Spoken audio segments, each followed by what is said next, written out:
Makikita sa video na ito ang dalawang babae na naglalakad nang ang isa sa kanila nawalan din ng malay. Mabuti na lang at maraming tao ang nakakita at tumulong sa kanila. Ayon sa babaeng nahimatay sa video na si Sherlyn Ariones, ilang beses na rin daw itong nangyari sa kanya. Tuwing nasusobrahan daw siya ng stress at pagod.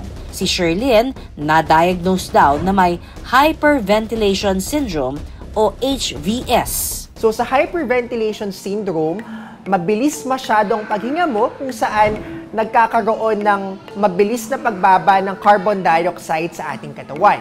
At anong magiging resulta nun? Magkakaroon ka ng iba't ibang simptomas, halimbawa ang numbness, no? O pamamanhid ng iyong bibig, paninigas ng iyong daliri o ng kamay, o pagkawalan ng malay.